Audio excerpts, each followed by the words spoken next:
अर्थ flat नहीं है, ये तो सब जानते हैं। तो ऐसा लोग जानते नहीं है, ऐसा लोग मानते हैं। लेकिन फिर भी लाखों आज फ्लैट अर्थ सोसाइटी के मेंबर्स हैं। फ्लैट अर्थ सोसाइटी के अंदर चाहे लाखों मेंबर्स रहें, चाहे करोड़ों मेंबर्स रहें, उससे रियल फ्लैट अर्थर्स का कोई दूर दूर तक लेना देना नहीं है, क्योंकि फ्लैट अर्थ सोसाइटी एक कंट्रोल्ड अपोजिशन है।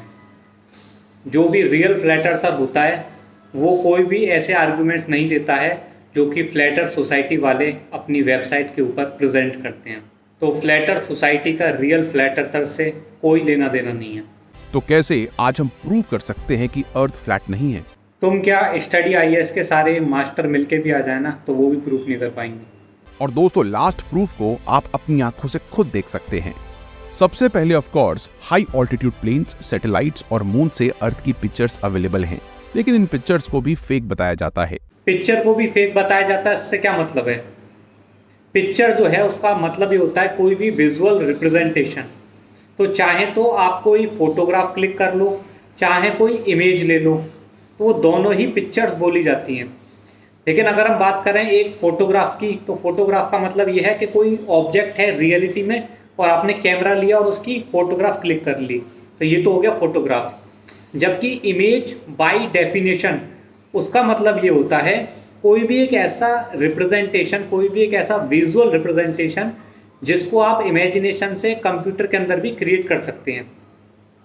तो अगर कोई एक हम ऐसी इमेज बनाते हैं जो कि आप कंप्यूटर के अंदर क्रिएट की गई है और उसका रियलिटी से कोई लेना देना नहीं है, तो क्या आप उसे फेक बोलोगे या नहीं बोलोगे? Definitely that can be considered as a fake.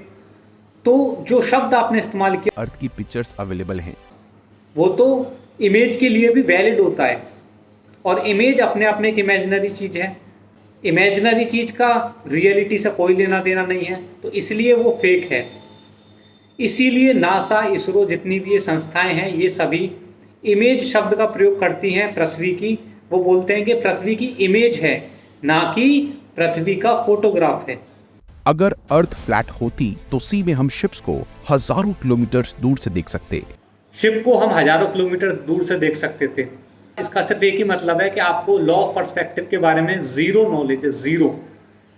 क्योंकि अगर आप लॉ ऑफ पर्सपेक्टिव के बारे में जानते कि हमारी आंखें किस प्रकार से देखती हैं, तो आपको समझ में आ जाता कि कोई भी दूर का ऑब्जेक्ट होता है तो हमारी आंखें उसके साइज को श्रिंक करना चालू कर देती हैं। जैसे आप किसी दूर की बिल्डिंग को देखोगे तो क्या वो बिल्डिंग उतनी ही बड़ी है जितनी हमें आंखों से दूर से दिखाई दे रही है? नहीं। वो बिल्डिंग को पास जाके जब हम देखेंगे तो हमें पता लगेगा ये बिल्डिंग तो बहुत बड़ी है। या फिर दूसरा एग्जांपल लें कि कोई स्ट्रीट लाइट्स लगी हुई हैं किसी हाईवे के ऊपर, तो आप जाकर खड़े हो जाइए वहाँ पर और देखिए जैसे जैसे स्ट्रीट लाइट दूर चलती चली जा रही है, वैसे वैसे स्ट्रीट लाइट की जो हाइट है हमारी आंखों को ऐसा लग रहा है कि वो कम होती जा रही है। क्या वास्तव में स्ट्रीट लाइट्स की हाइट कम होती जा रही है? नहीं। हमारी आंखें इस प्रकार से देख रही हैं कि दूर के ऑब्जेक्ट को हमारी आंखें कंप्रेस कर देती हैं। इसका ये मतलब थोड़ी है कि स्ट्रीट लाइट की हाइट ही कम हो गई। तो ये आंखें हमारी इस प्रकार से काम करती हैं। इसी चीज को लॉ ऑफ पर्सपेक्टिव बोला जाता है। ये हैं रेलवे की पटरियां और आप सभी को पता है कि ये पैरेलल होती हैं और आपस में हमेशा समान दूरी बनाए रखती हैं। लेकिन इन्हीं को जब हम पृथ्वी पर खड़े होकर देखते हैं तो हमारी आइज को ऐसा लगता है कि ये आगे जाकर एक दूसरे से मिल रही हैं। ऐसे ही इन सभी स्ट्रीट लाइट्स की हाइट सेम है, लेकिन जब हम धरती पर खड़े होकर इनको देखते हैं तो हमारी आइज को ऐसा इल्यूजन होने लगता है कि दूर वाली स्ट्रीट लाइट्स की हाइट कम होती जा रही है। ऐसा इसलिए दिखाई देता है क्योंकि हमारी आइज दूर के ऑब्जेक्ट के साइज को कंप्रेस कर देती हैं। इसी को बोलते हैं लॉ ऑफ पर्सपेक्टिव। तो होता क्या है कि जब एक शिप हमसे दूर जा रहा होता है तो उसका जो साइज है वो श्रिंक होता चला जाता है, लेकिन जैसे ही हम कैमरा से उसको जूम करते हैं तो वो शिप हमें दोबारा से दिखने लग जाता है। तो अगर शिप जो है पृथ्वी के कर्वेचर के पीछे छुप गया होता तो वो दोबारा से हमें कितना भी जूम करने पर दिखना ही नहीं चाहिए था। अगर अर्थ ग्लोब होती, क्योंकि अर्थ अगर ग्लोब है तो शिप तो उस कर्वेचर के पीछे छुप चुका है, फिजिकल कर्वेचर के पीछे छुप चुका है। लेकिन होता क्या है कि जब हम कैमरा से जूम करके देखते हैं तो शिप हमें वापस से दिखाई देने लग जाता है। That can only be possible on a flat earth. और ये फ्लैट अर्थ का one of the best proofs है। इसको बोलते हैं ब्लैक स्वान आर्गुमेंट। साथ ही अगर अर्थ एक फ्लैट डिस्क होती तो हर जगह पर एक साथ रात और दिन होते।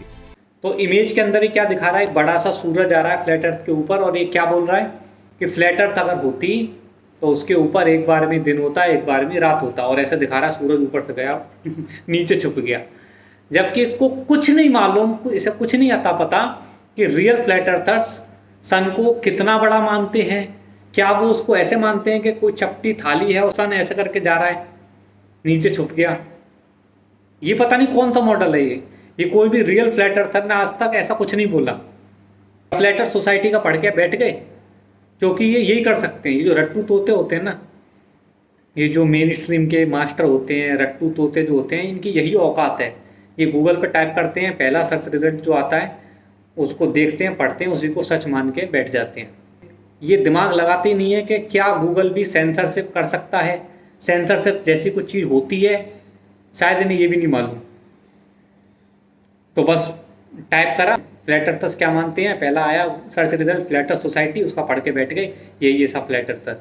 जबकि आप अगर एक रियल फ्लैट अर्थर्स हैं और आपने मेरी पुरानी वीडियोस देखी हैं तो आपको ऑलरेडी मालूम होगा कि फ्लैट अर्थ के अंदर सन जो होता है वो ऊपर ऐसे चक्कर लगाता है, और सन का जो साइज़ है वो बहुत छोटा होता है, और सन से निकलने वाली जो रोशनी है उसकी एक लिमिट होती है ना। अब कोई प्रकाश का पुंज है, ऐसा तो नहीं है कि वो अनंत दूरी तक प्रकाश को फेंक सकता है, ऐसा तो कुछ होता नहीं है। तो होता क्या है कि सन से निकलने वाली जो लाइट है वो एटमॉस्फेयर को पार करके हमारी आइस तक पहुंचती है। लेकिन जब होता क्या है कि सन और हमारी आइस के बीच में दूरी इतनी ज़्यादा बढ़ जाती है कि सन से निकलने वाली जो लाइट है वो हमारी आंखों तक नहीं पहुंच पा रही, एटमॉस्फेयर ने उसे धीरे कम करके रोक दिया, या फिर सन की रोशनी हम तक नहीं पहुंच पा रही होती है, तो सनसेट हो जाता है। सिंपल सा गणित है।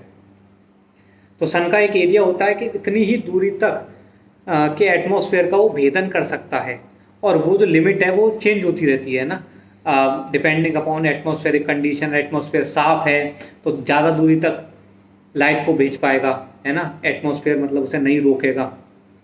और एटमॉस्फेयर थोड़ा ऐसा है, मतलब उसमें मॉइस्चर ज़्यादा है, इस प्रकार का कोई, तो क्या होगा, सन से निकलने वाली जो लाइट है वो धीरे धीरे कम हो के एटमॉस्फेयर का भेदन नहीं कर पाएगी एक टाइम पे आके, और हमारी आइस तक नहीं पहुंचेगी और सनसेट हो जाएगा। Very simple.